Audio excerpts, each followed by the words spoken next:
Hello viewers, কেমন আছেন? আশা করি ভালো আছেন। ভিউয়ার্স, আমি অনেক ভালো আছি। ভিউয়ার্স, আজকে আমি আপনাদের মাঝে নিয়ে আসলাম লিডার আমি বাংলাদেশ এই মুভিটি বাংলাদেশে অনেক জনপ্রিয় মুভি এবং এই মুভিটি সাকিব খান এই মুভিতে অভিনয় করেছিলেন। এই মুভিটির কিছু গুরুত্বপূর্ণ আলোচনা, এই মুভিটি অনেক ভালো ভালো কথাবার্তা আজকে আমি আপনাদের মাঝে নিয়ে আসবো। বন্ধু, লিডার আমি বাংলাদেশ 2023 সালে বাংলাদেশের চলচ্চিত্র ফিল্ম। বন্ধুরা, আপনাদেরকে প্রত্যেকে অনেক অনেক ভালো লাগবে। ভিউয়ার্স, লিডার আমি বাংলাদেশ অনেক জনপ্রিয় মুভি এবং বাংলাদেশে অনেক ট্রেন্ডিং মুভি। এই মুভিটি সাকিব খান অনেক ট্রেন্ডিং প্রাপ্ত ছিলেন। এই মুভিটি অনেক জনপ্রিয় ছিলেন। ভিউয়ার্স, আপনাদেরকে প্রত্যেকে অনেক অনেক ভালো লাগবে। ভিউয়ার্স, মুভির রিভিউ জানতে চাইলে আমার ভিডিওটি কেটে কেটে কিংবা স্কিপ করে দেখবেন না। বন্ধুরা, ভিডিওটি কেটে কেটে কিংবা স্কিপ করে দেখলে কী হবে, ভিডিওর আকারে পিছনের মাঝখানে কথা কী বলতেছে না বলতেছে কিছু বোঝা যায় না। তা না করে আমার ভিডিওটি পুনরায় দেখে থাকুন এবং আমার সাথে থাকুন। ভিউয়ার্স, ভিডিওটি দেখার আগে আমার ছোট্ট রিকোয়েস্ট, আমার চ্যানেল লাইক এবং সাবস্ক্রাইব করে রাখুন এবং পাশের বেল আইকনটি বাজিয়ে দিবেন। বন্ধুরা, লাইক এবং সাবস্ক্রাইব করতে কখনো ভুলবেন না। বন্ধুরা, চলুন আজকে আমি এই মুভির কিছু গুরুত্বপূর্ণ আলোচনা আজকে আমি আপনাদের মাঝে করি। বন্ধুরা, লিডার আমি বাংলাদেশ মানে বাংলাতে হচ্ছে নেতা আমি বাংলাদেশ এই মুভিটি। বন্ধুরা, এই মুভির পরিচালক ছিলেন তপু খান। এই মুভিটিতে অভিনয় করেছিলেন সাকিব খান, যাকে আমরা বাংলাদেশের সুপারস্টার সাকিব নামে চিনি। বন্ধুরা, এই মুভিতে অভিনয় করেছিলেন আরও শোভন বুবলি, মিশা সওদাগর, শহীদুজ্জামান সেলিম এই মুভিতে অভিনয় করেছিলেন। ভিউয়ার্স, নিশা সওদাগরও মুভিতে অভিনয় করেছিলেন।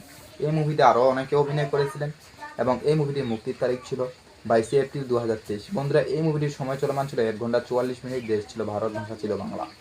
ভিউয়ার্স, এই মুভির বাজেট ছিল 2.25 কোটি এবং এই মুভিটিতে ব্যাংক অফিসের আয় করেছিল 10 কোটি টাকা। ভিউয়ার্স, মানে 10 কোটি টাকা মানে কম মনে করে, অনেক টাকা ইনকাম করেছিল এই মুভিতে। বন্ধুরা, 2021 সালে পরিচালকের একটি সাকিব খান এবং শবনম বুবলি চুক্তির মধ্যে চলচ্চিত্রটি নির্মাণ শুরু হয়, যেখানে 12 মিনিট যোগাযোগিত ছিল। এটি ব্যাংক অফিসে একটি বাণিজ্য হিট এবং বছরের সবচেয়ে আয়কারী চলচ্চিত্র। এটি হয়ে ওঠে লিডার আমি বাংলাদেশ।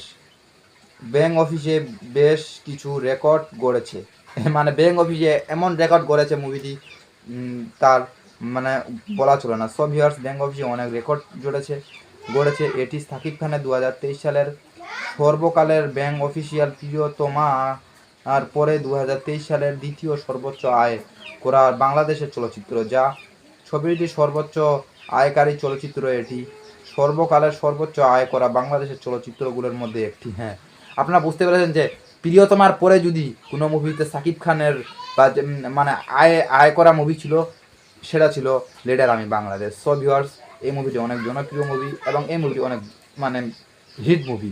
তার মুভিটি অনেক এই জনপ্রিয় মুভিটির মাধ্যমে আমি আপনাদের মাঝে নিয়ে আসি তার এই মুভিটি গল্পটা কী ছিল।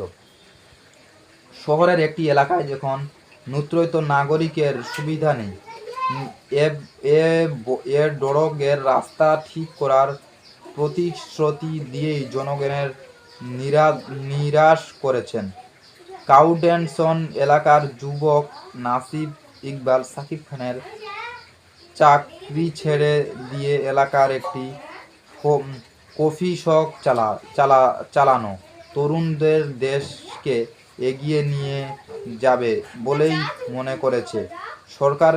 সরকারের দিকেই না তাকিয়ে নিজেদের কাজ করা উচিত। অন্যদিকে শহরের নামকরা ডাক্তারের মেয়ের মিলা চৌধুরীর শোভন বুলবুলি এর বিপদে করেছিলেন। আশা করি আপনারা বুঝতে পেরেছেন যে লিডার আমি বাংলাদেশ এই মুভিটি কত জনপ্রিয় মুভি। এই মুভিটি একটি শহরকে ঘিরেই মানে রাজনীতি ঘিরে নিয়ে এই মুভিটি।